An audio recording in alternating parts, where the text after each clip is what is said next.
परभणी जिल्ह्यातील जिंतूर तालुक्यातील मानकेश्वरून 3 किलोमीटर अंतरावर आज दिनांक 11 फेब्रुवारी सकाळी 11च्या सुमारास दोन दुचाकी परस्पर भिडल्याने या ठिकाणी 4 जण गंभीर जखमी झाले असून त्यांना जिंतूर येथील ग्रामीण रुग्णालयात प्राथमिक उपचार करून 3 जणांची प्रकृती खालावल्याने त्यांना प्राथमिक उपचार जिंतूर येथे करून पुढील उपचारासाठी परभणी जिल्हा रुग्णालयात हलवण्यात आल्याची माहिती सूत्राच्या वतीने मिळत आहे। याबाबत अधिक वृत्त असे की जिंतूरहून जाणारी दुचाकी व एल्देरीहून जिंतूरकडे येणारे दोन दुचाकी परस्पर भिडल्या आणि या भीषण अपघातामध्ये 4 जण गंभीर जखमी अवस्थेत असल्याची माहिती या ठिकाणी सामाजिक कार्यकर्ते नागेश शाखात यांना मिळतात।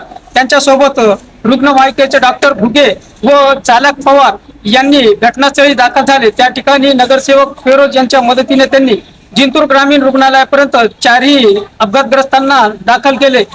जिंतूर ग्रामीण रुग्णालयात दाखल केले असता वैद्यकीय अधिकारी डॉक्टर शेख मुदस्सीर तसेच या ठिकाणी सिस्टर नाईक गादगिने बेले तसेच या ठिकाणी रुग्ण कक्ष सेवक गंगाधर पालवे यांच्या पथकाने त्यांच्यावर प्राथमिक उपचार केले असून यामध्ये जखमींमध्ये नावे जी आलेली समोर आहेत त्यामध्ये आहे शोएब नसीर पठाण वय 24 वर्ष, या ठिकाणी मौलाना मुजम्मिल शेख शेरू कुरेशी, मौलाना मुजम्मिल रियाज कुरेशी आणि मौलाना गुफरान रफीक कुरेशी असे 4 जण गंभीर जखमी अवस्थेत त्यांना जिंतूर ग्रामीण रुग्णालयात चौघावर प्राथमिक उपचार करण्यात आले असून यातील 3घांना परभणी रुग्णालयात हलवण्यात आल्याची माहिती मिळत आहे। दरम्यान या ठिकाणी जिंतूर एल्देरी रस्ता खिळखिळ झाल्याने अपघाताचे सत्र थांबत नसल्याचे चित्र दिसून येत आहे।